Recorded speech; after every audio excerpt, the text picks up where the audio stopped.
चलिए, very good morning class. Good morning sir. Good morning. किस subject का period है बेटा, ये बताइए।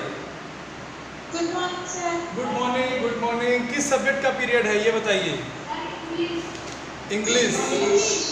तो आज आपकी इंग्लिश की मैम जो है अब्सेंट है बेटा, तो उनकी जगह आज मैं क्लास लूँगा। ओके,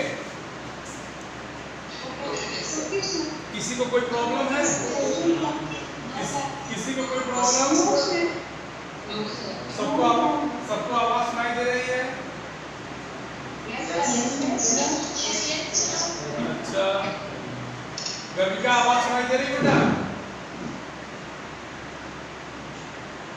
गर्विका आवाज सुनाई दे रही है?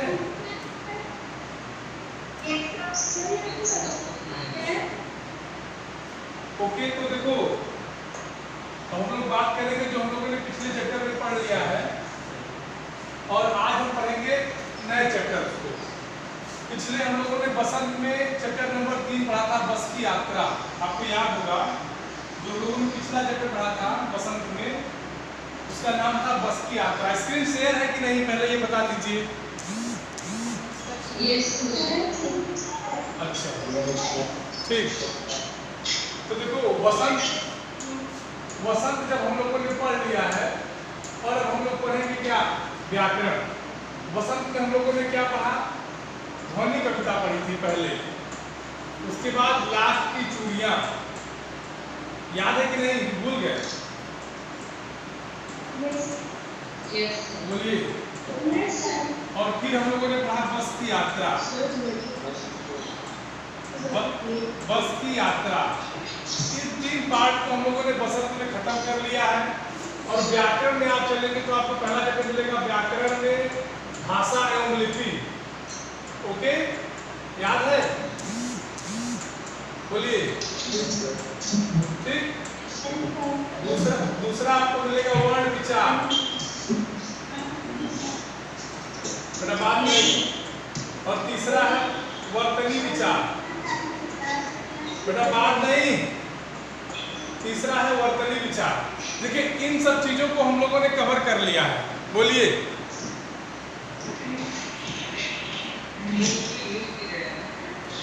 बेटा बात नहीं,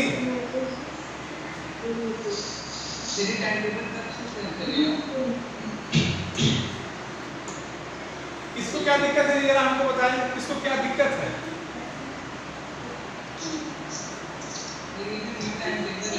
बेटा इंग्लिश की मैम, मैंने आपको बताया कि इंग्लिश की मैम आज एब्सेंट है, उनकी जगह मैं पढ़ा रहा हूँ।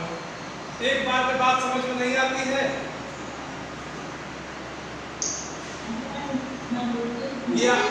ये आपका इंग्लिश का ही पीरियड है बेटा, बट इंग्लिश मैम आज एब्सेंट है, उनकी जगह मैं पढ़ा रहा हूँ। किसी में तुम लोग बात किए जा रहे हो, क्या दिक्कत है? कोई प्रॉब्लम है पढ़ने में?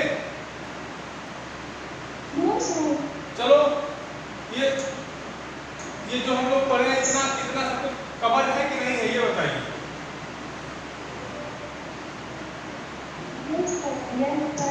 चलो, आज हम लोग पढ़ेंगे व्याकरण का चैप्टर नंबर 4। हाँ, आज हम लोग पढ़ेंगे व्याकरण का चैप्टर नंबर 4। उसका नाम है संधि। इसका नाम क्या है? संधि। ठीक, इसी को आज हम लोग पढ़ेंगे। क्या नाम है?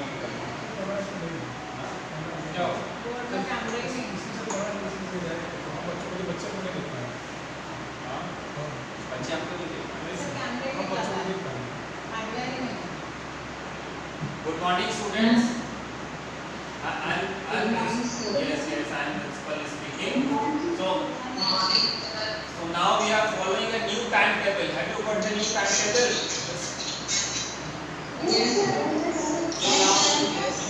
So now your attendance is mandatory. Is it clear?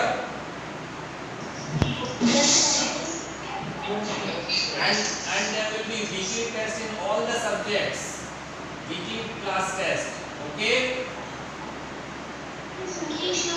That means you have to study regularly. You have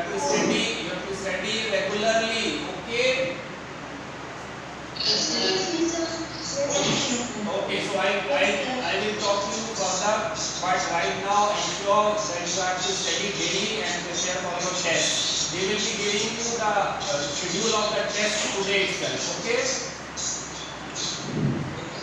Okay. Okay बेटा, चलिए आज हम लोग पढ़ेंगे नया चैप्टर जो हमारा है संधि। देखिए अब समझिए संधि का मतलब क्या होता है। संधि का मतलब होता है जोड़ना। आपको हमने पिछली क्लास में बताया था संधि का मतलब होता है जोड़ना या जोड़, याद है?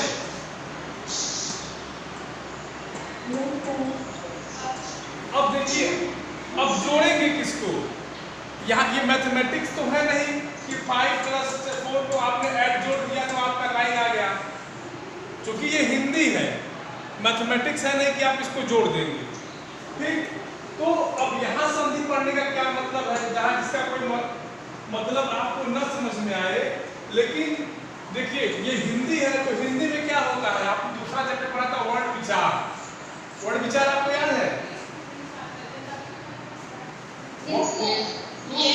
तो हिंदी में जो संधि पढ़नी है हमको वहां वर्ड विचार यानी वर्डों को जोड़ना है। संधि में क्या होता है, वर्डों को जोड़ा जाता है। किसको जोड़ा जाता है?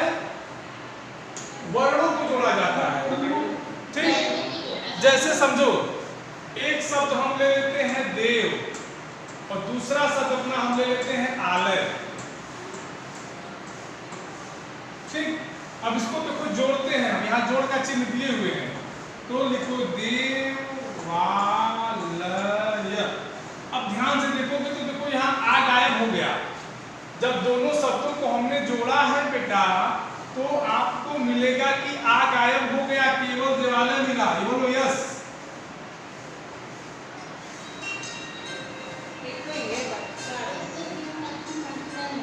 किसी को कोई दिक्कत? अगला देखिए महेश, अगर हमको लिखना है तो हम महेश कैसे लिखेंगे? महाधन ईश। अब देखो महाधन ईश जब हमने लिखा तो इसको जोड़ के हमने ये बनाया महेश। क्या बनाया? महेश। तो देखो कहीं न कहीं शब्द जुड़ रहे हैं कि नहीं जुड़ रहे हैं? बोलिए। तो इन शब्द नहीं जुड़ रहे हैं, वर्ड जुड़ रहे हैं। शब्द जुड़ लोग यस सर बोल रहे हो। कहीं न कहीं वर्ड जुड़ रहे हैं। शब्द कहां से जुड़ेंगे? शब्दों के वर्ड जुड़ेंगे। तो इन्हीं वर्डों के जुड़ाव को जो परिवर्तन होगा उसी को सब देखो। देव आलय में आप जब व और अ को जोड़े हैं तो व और अ मिलके वा बना है कि नहीं बना है? एक नया शब्द वर्ड बन गया है। तो इसी को संधि कहते हैं। संधि क्या होती है? वर्णों के आपसी मेल को, देखो एक वर्ण व एक वर्ण आ, वर्णों के आपसी मेल को, वर्णों के पारस्परिक मेल को संधि कहते हैं। परिभाषा लिख लीजिए। परिभाषा क्या बनेगी? वर्णों के पारस्परिक मेल को संधि कहते हैं। परिभाषा लिख दे रहे हैं, आप लोग नोट कर लीजिएगा। वर्णों के पारस्परिक मेल को, पारस्परिक माने आपस में, पारस्परिक मेल को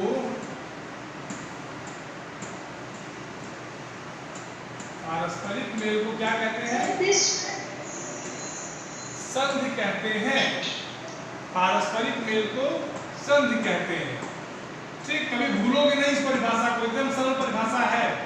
वर्णों के पारस्परिक मेल को माने जब वर्ण आपस में मिले उन्हीं को संधि कहते हैं। इसको नोट कर लो।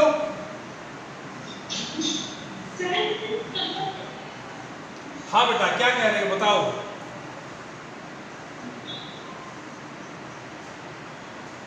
बोलो क्या कह रहे हो? उदाहरण लिख लो। उदाहरण क्या लिखोगे? वही जो बताए हैं, देव धन आलय बराबर देवालय। बेटा बात नहीं, don't talk to each other. कौन बात कर रहा है? ये भी रिमूव कर देंगे उठा के। दूसरा लिखिए, कौन सा लिखो? विद्या धन आलय क्या बनेगा? विद्यालय। ठीक। महाधन ईश, रमाधन ईश क्या बनेगा? कौन बताएगा? क्या बनेगा? रमेश। Very good. ठीक, इसको नोट कर लीजिए तुरंत इसको नोट करिए। ठीक, अगला देखिए। हाँ बेटा क्या कह रहे हैं? कौन बात कर रहा है जी? कौन बात कर रहा है?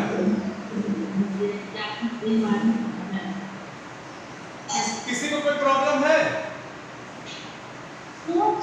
चलिए आगे बढ़े। आगे बढ़े।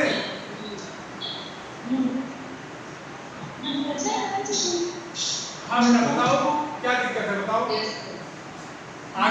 आगे बढ़े, पूछ रहे हैं।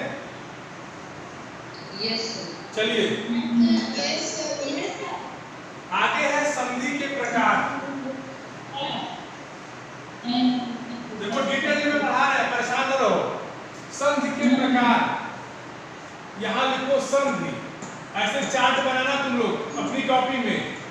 यहाँ लिखो संधि 3 प्रकार। ऐसे चार्ट बनाओ जैसे चार्ट बना रहे हैं, कभी भूलोगे नहीं। ठीक, पहला लिखो स्वर संधि। पहला लिखो बेटा स्वर संधि। ठीक, चार्ट बना लो। दूसरा होगा आपका व्यंजन संधि। दूसरा आपका क्या होगा? व्यंजन संधि। और तीसरा आपका होगा विसर्ग संधि। क्या होगा? विसर्ग संधि। बेटा बात नहीं, चलो इसको नोट करो। तो इस चार्ट को नोट करिए आप लोग। इस चार्ट को आप लोग बेटा बात नहीं, एकदम रिमूव कर देंगे, पढ़ते रह जाओगे पूरे दिन। चलो इसको नोट करो। तो इस चार्ट को नोट करो।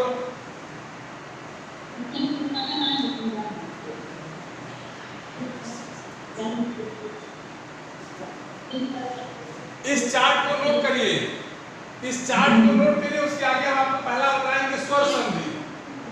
ठीक, बेटा इसको नोट कर लिए। किसी को कोई दिक्कत है यहाँ तक? अभी तक हमने जितना आपको बताया इसमें किसी को कोई दिक्कत? अच्छा, एंजल बेटा कोई दिक्कत है? आरब नहीं पढ़ रहा है क्या? आरब सिंह बेटा कहाँ है आप? आरब सिंह कहाँ है आप? कहाँ? वीडियो ऑन करिए बेटा। यू आर नॉट सीइंग भाई। अच्छा पढ़ रहे, कोई दिक्कत है बेटा? आरब कोई दिक्कत है?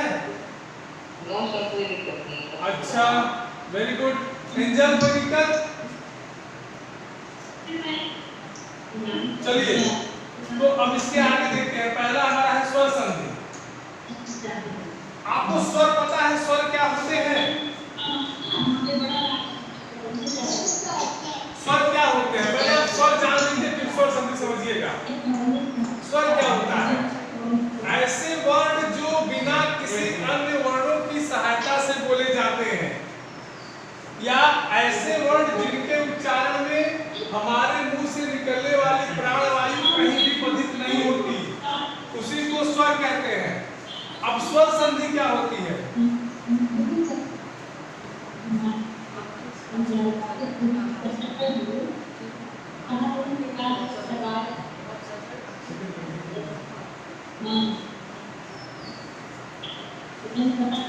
चलो बेटा अब देखो स्वर किसे कहते हैं आपको पता है। स्वरों की संख्या कितनी होती है? 11। याद है कि नहीं?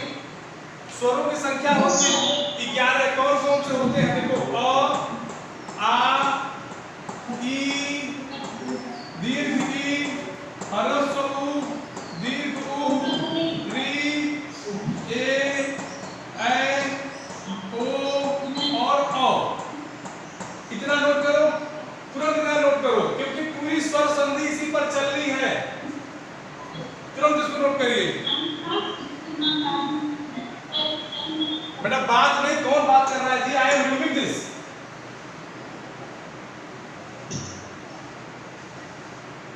चिल्ला चिल्ला रहा है, तुम बात करने लगे हो।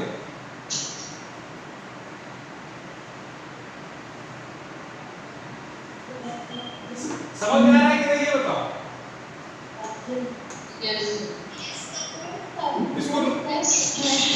इसको नोट किए कि नहीं किए, ये बताओ। चलिए, क्योंकि पूरी स्वर संधि इसी स्वर पे चलनी है और आ ई यू के बीच में चलनी है पूरी स्वर संधि। अब देखिए स्वर संधि क्या होती है। हमने स्वर जान लिया, अब स्वर संधि जानेंगे। अभी तक हम लोगों ने स्वर पढ़ा है, अब हम पढ़ेंगे स्वर संधि। देखिए स्वर संधि क्या होती है। स्वर संधि स्वरों का स्वरों के मेल से जो परिवर्तन होता है उसे स्वर संधि कहते हैं। ठीक, परिभाषा लिख लो। स्वरों का स्वरों के मेल से, स्वरों का स्वरों के मेल से जो परिवर्तन होता है, ठीक, जो परिवर्तन होता है, जो परिवर्तन होता है उसे स्वर संधि कहते हैं। उसे क्या कहते हैं? स्वर संधि। ठीक, इसमें ह्रस्व ई है, कहते हैं। ठीक, इतना नोट करिए आप लोग तुरंत, एकदम बिना लेट किए। तो इसको आगे हम समझाते हैं उदाहरण सहित। ठीक, इसको नोट कर लिया आप लोग। अब देखिए परिभाषा ध्यान से पकड़िएगा। परिभाषा क्या लिखी हुई है? परिभाषा क्या कह रही है कि स्वरों का स्वरों से मेल होगा। मतलब दो वर्ड कौन कौन से मिलेंगे? स्वरों का स्वरों से मेल होगा, किसी अन्य से नहीं होगा। ठीक, स्वरों का ही स्वरों से मेल होगा, कोई दूसरा वर्ड नहीं मिलेगा। अब देखिए कैसे मिलते हैं, समझिए बात को। परिभाषा सब लोगों ने लिख लिया कि नहीं? पहले बता दो। चलिए अब हम लिखते हैं पहला स्वर। मान लीजिए अगर हम लिखते हैं, जैसे हम लोगों ने पहला लिखा था कौन सा? देवालय, याद है? अब इसको संधि विच्छेद, संधि विच्छेद माने इसको तोड़ना। तोड़िए, देव धन आलय, आलय। अब देखिए इस व में भी अ छुपा हुआ है।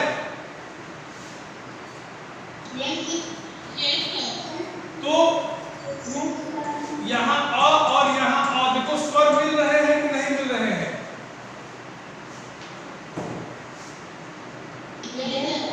तो स्वरों का स्वरों के साथ मेल हो रहा है कि नहीं हो रहा है? जैसे जैसे रमेश, रमा, धन, तीस। इस उदाहरण को समझो। यहाँ हम लिख देते हैं रमेश। इस उदाहरण को समझिए आप लोग। रमेश ने लिख दिया, संधि विच्छेद किया, रमा धन इस, वर्ण विच्छेद करिए, र धन अ धन म धन आ, मिला, फिर ई। अब देखिए दोनों स्वर हैं कि नहीं? अंतिम में जो मिलता है वही तो स्वर होगा। संधि की एक परिभाषा यहां से और भी बना सकते हैं आप। क्या बना सकते हैं समझिए। इस उदाहरण को ध्यान से देखिए। रमा और ईस दो शब्द हैं। तो बनाइए कि जब दो शब्द एक साथ आते हैं और दोनों को जोड़ने का प्रयास किया जाता है, तो प्रथम शब्द का, इसको शब्द एक और इसको शब्द दो मान लो। प्रथम शब्द का अंतिम अक्षर दूसरे शब्द के प्रथम अक्षर से क्या करता है? विकार उत्पन्न करता है। प्रथम शब्द का अंतिम अक्षर क्या है? आ। दूसरे शब्द का प्रथम अक्षर क्या है? ई। दोनों मिलाकर क्या बनाएंगे? ए। तो इसी विकार के फलस्वरूप जो नया शब्द, नया वर्ड बनेगा उसी को क्या कहते हैं? संधि कहते हैं। क्लियर? किसी को कोई यहां तक कोई दिक्कत? स्वर संधि समझ में आई? स्वर अगर आपसे कोई भी पूछे कि स्वर संधि किसे कहते हैं तो बेटा आंख मूंदना और सीधे सीधे बोल देना कि सर स्वरों के मेल से जो परिवर्तन होता है, स्वरों के मेल से जो परिवर्तन होगा तो मतलब क्या बनेगा? इसका अगर इसका हम सूत्र एक बनाना चाहें, जब एक सूत्र बनाते हैं उसको वैज्ञानिक विधि से पढ़ते हैं, अगर इसका हम एक सूत्र बना ले बेटा तो देखो ऐसे बनेगा। मान लो स्वर हम ले लेते हैं, पहला स्वर प्लस जुड़ेगा भी स्वर से, और जब जुड़ने के बाद जो हमारा बनाएगा उसको कहेंगे स्वर संधि कहेंगे। ठीक है, ये परिभाषा का एक सूत्र बना लो बेटा। बात किसी भी शब्द को इस फार्मूले पे रख के देख लेना, तो अगर इस तरह की चीजें मिलती हैं तो स्वर संधि आ जाएगा। जैसे रमाधन ईस या महाधन ईस, इसी फार्मूले पे रख रहे हैं, बनेगा महेश, संधि विच्छेद है। अब देखिए इसको तोड़ते हैं, हा में ह और आ है, बोलिए, और ई। अब इसी चीज को ध्यान में रखिए, स्वर प्लस स्वर, देखो स्वर धन स्वर मिल रहा है कि नहीं मिल रहा है? तो जब स्वर और स्वर, बेटा बात नहीं, जब स्वर और स्वर मिल रहा है तो कौन सी संधि बनेगी?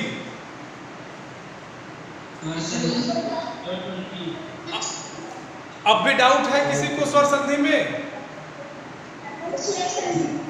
किसी को स्वर संधि में अब भी डाउट है? अभी कोई समस्या, कोई प्रॉब्लम बताइए। सबको समझ में आ रहा है कि नहीं? चलिए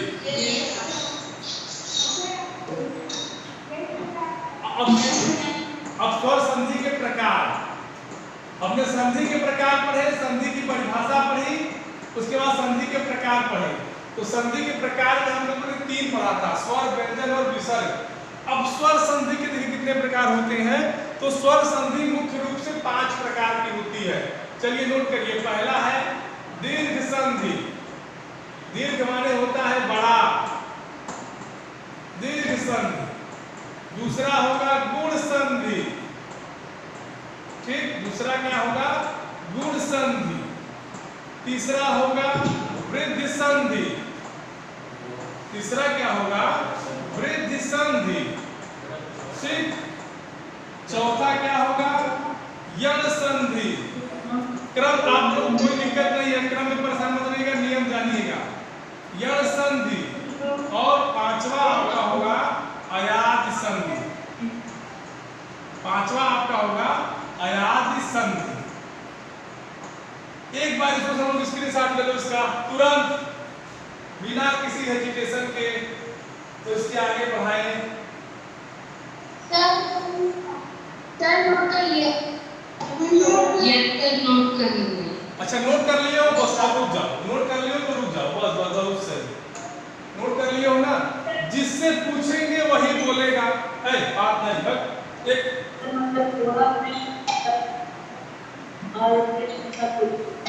अच्छा ठीक ठीक, अब सब लोग शांत हो जाओ, अब सब लोग शांत हो जाओ, ठीक।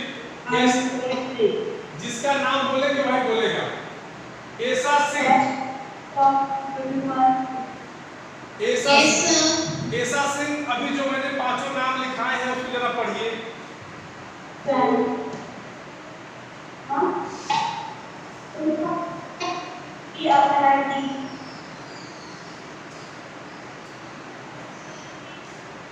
ऐसा सिंह, अभी मैंने जो आपको 5 नाम बताए हैं जरा पढ़िए। नहीं जिया बेटा, आप हाथ नीचे करिए। दीपांशु खताना, बताओ बेटा तुरंत। तो वेरी गुड लाल, बहुत बढ़िया, very good, keep up. Yes.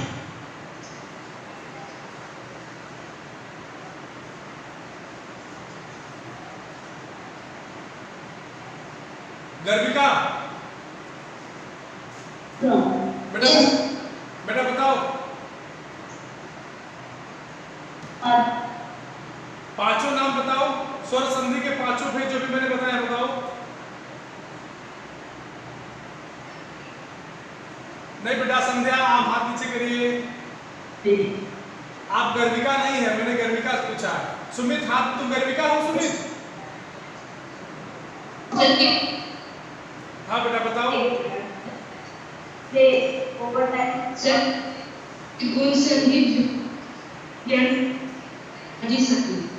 ठीक, वेरी गुड, चलो।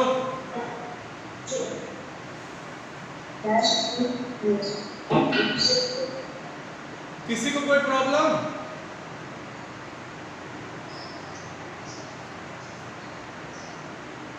किसी को कोई प्रॉब्लम जितना मैंने अभी तक पढ़ाया?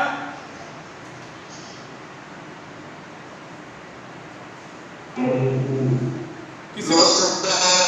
अच्छा, तो अगर किसी को कोई प्रॉब्लम नहीं है तो हम अब हम यहाँ से पहला पढ़ेंगे। हम लोग अब पहला पढ़ेंगे, कौन सा? दीर्घ संधि। हाँ, जिसको जो समस्या हो पूछ सकता है। क्या बेटा?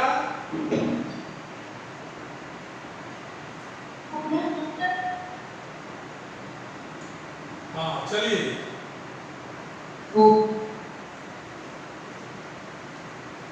चलिए पहला हम पढ़ेंगे दीर्घ संधि। क्या पढ़ेंगे?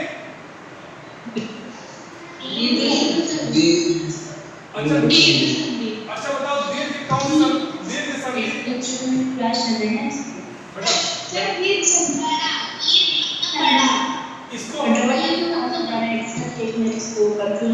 इसको हम लोग ये भी कह सकते हैं दीर्घ स्वर संधि।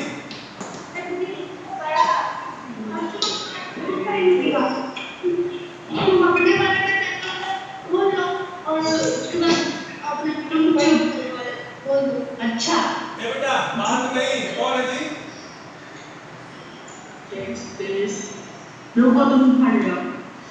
अच्छा ये बताओ, दीर्घ संधि को दीर्घ स्वर संधि कह सकते हैं कि नहीं कह सकते? Yes sir. अच्छा क्यों? अच्छा दीर्घ स्वर संधि क्यों कह सकते हैं? अच्छा ये भी हमको समझा दो।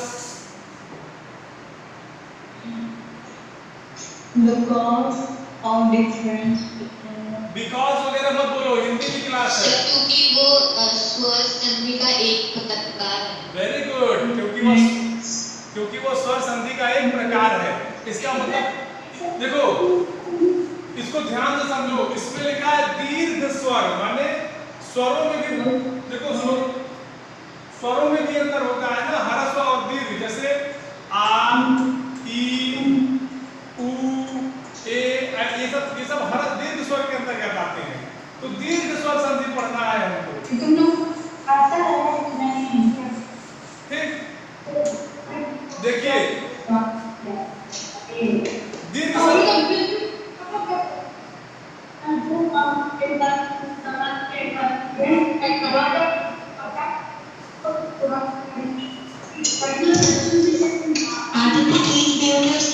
कौन बात कर रहा है जी? कौन बात कर रहा है?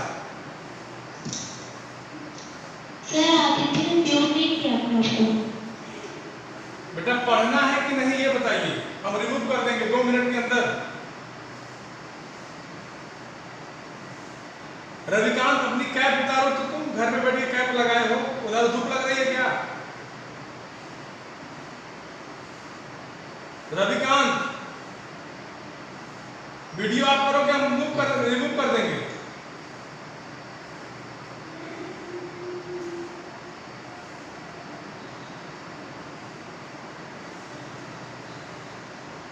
रविकांत कहाँ गए?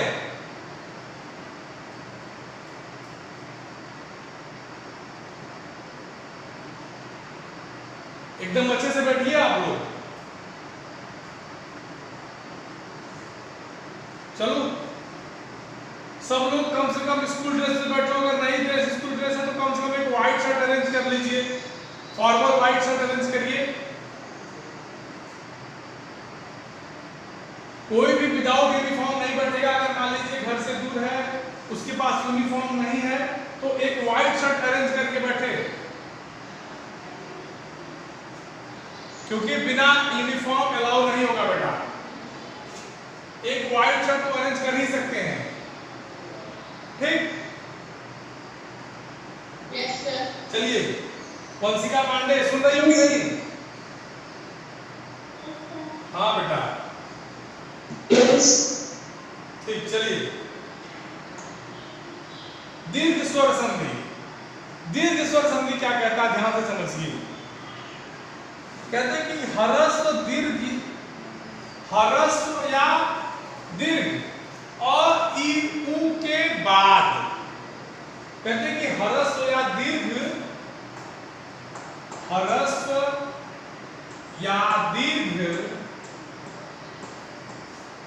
और ई ऊ के बाद, और ई ऊ, ये दीर्घ मान लो हो गया, होना चाहिए था यहाँ ह्रस्व। अब देखो ये ह्रस्व है कि दीर्घ है, आपको ये बताओ।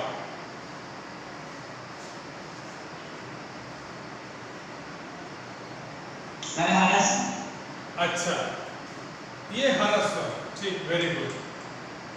अब इसी के आगे आप दीर्घ लिख दीजिए, तो बनेगा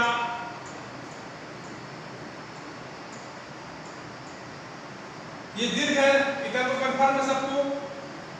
तो कहते हैं कि जब जुड़ने वाला अंतिम शब्द ह्रस्व या दीर्घ आ ई, मतलब यही दोनों में से कोई एक रहे, अगर जुड़ने वाले दोनों यही रहे, या ह्रस्व रहे या दीर्घ रहे, लेकिन इन्हीं वर्णों के होने चाहिए। जैसे अगर यहाँ ह्रस्व ई जुड़ रहा है और यहाँ ई जुड़ रहा है, समझ गए? तो जो बनेगा वो दीर्घ बनेगा। क्या बनेगा?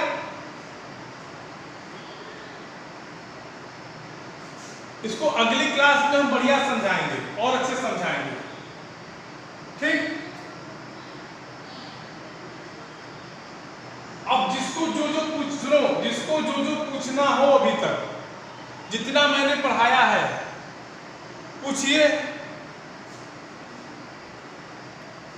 ह्रस्व दीर्घ संधि जो हमारी 8वीं पीरियड होगी, 7वीं 7वीं पीरियड हमारा है ना, वहां से हम दीर्घ संधि शुरू करेंगे।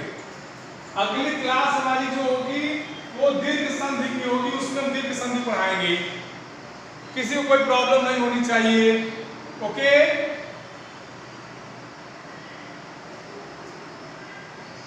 बोलिए ओके बेटा, ओके, ठीक है। चलिए, अब जिसको जो पूछना हो पूछो। जितना मैंने पढ़ाया है